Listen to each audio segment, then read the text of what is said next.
feeling with the album only a month away? Exciting period, right? I'm really excited. If anything, I want it to come sooner. So, yeah. I had the pleasure and the privilege to already listen to the album, and I have to say congratulations. It's such a great project. It feels like everything is coming together that you built up over all the years, and I love the title as well. This is how tomorrow moves. What is the meaning behind it? How did you come up with that title? I guess I was so drawn to the idea of the word moves because it's almost an action, and I feel like all the topics I touched on the album, I had to talk about to be able to move on to tomorrow, if that makes any sense. I had to go through all those things in life to kind of, get through it. Yeah, and those themes are, in my opinion, what I heard in it: a personal growth, a maturing as a woman, reflection on own actions. Is that correct? Are those themes? Yeah. No, 100%. Yeah. Yeah, it's beautiful.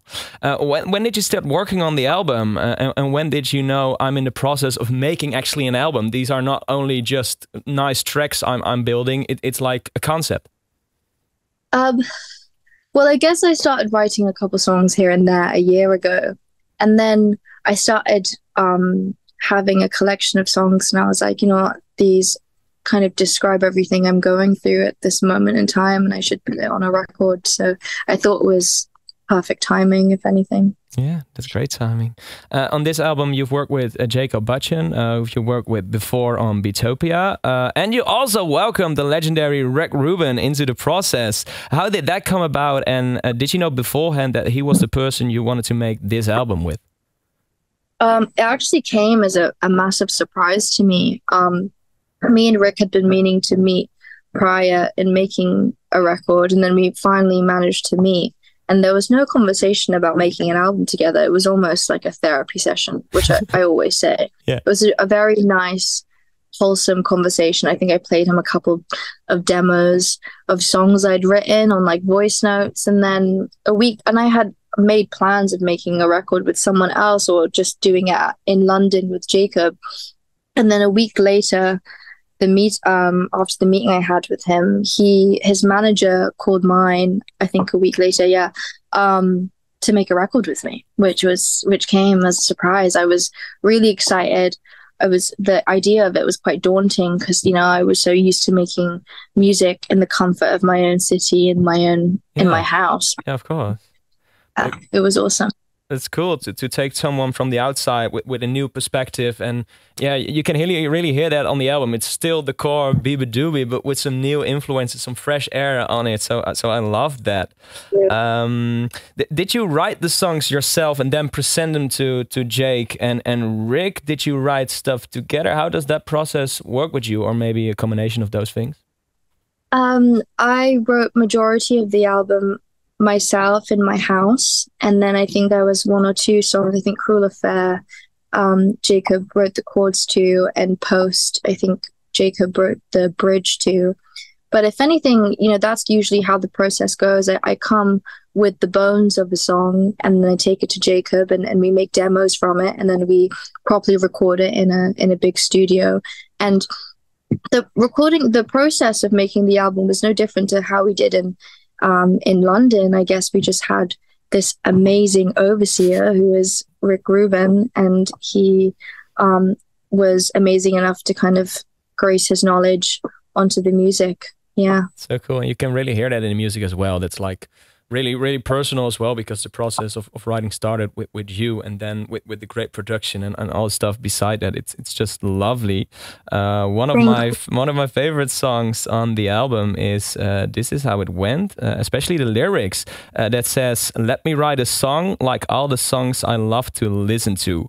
There's already a reference to Elliott Smith, I guess, in the lyrics. But what songs or albums did you listen to while making this album as a whole? What were some inspirations or stuff you'd like to tune into?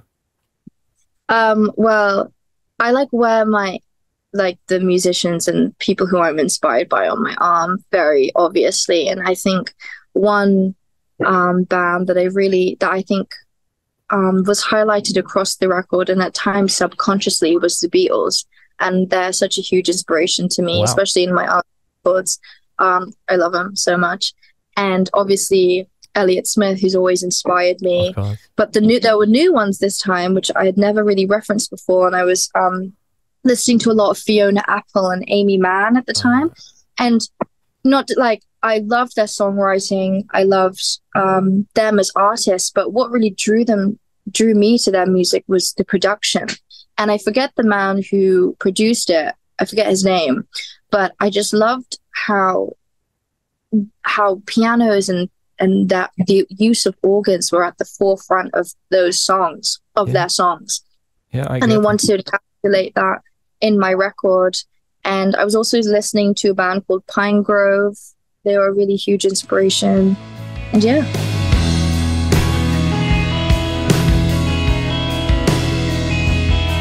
It's so nice, especially with Fiona Apple. Her latest record is so surprising, and all those things you're saying, like she can make sounds that aren't really thought of before and create such a special atmosphere, and I can definitely hear that on this album as well.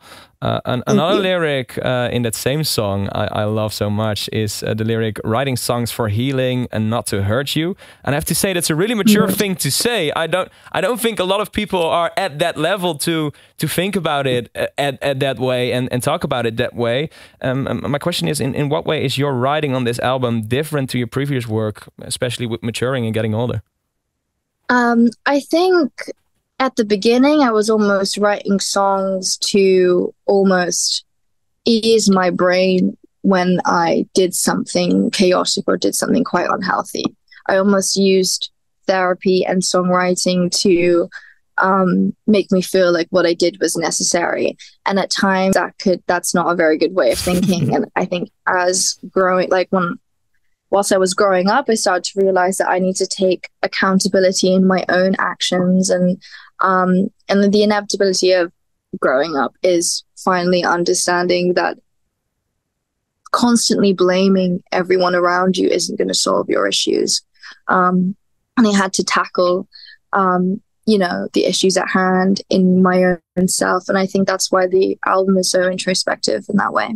Yeah, I love the introspection, especially in the song talking about writing songs. I like that way of writing because we can really get a look into the process of you making the music whilst listening to it. So that's more than lovely.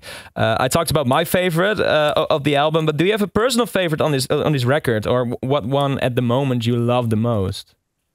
I love Beaches the most, just because I think it's the happiest song I've ever written. There is so much hope in that song, and it really described the time of making this record at Shangri-La, because I felt so scared taking this opportunity because it was so different to, my norm. And at the end, it always turned out, how I wanted it to turn out. And I'm so incredibly proud of this record. And I just love the guitars. I love Pine Grove was a massive inspiration for that song. I love the simplicity of the chord progression. And yeah, I love that song. That's great. I can't wait for the world to listen to the album as well. It's such a great record. So thank you so much. And thank you for taking the time. And see you soon in Amsterdam this November. You're coming to Paradiso. We can't wait for that. 2 shows. Yes, it's going to be awesome. I can't wait to see you guys. Of course. Thank you very much. Have a good day. Bye. Thanks for having me. Bye-bye. See ya.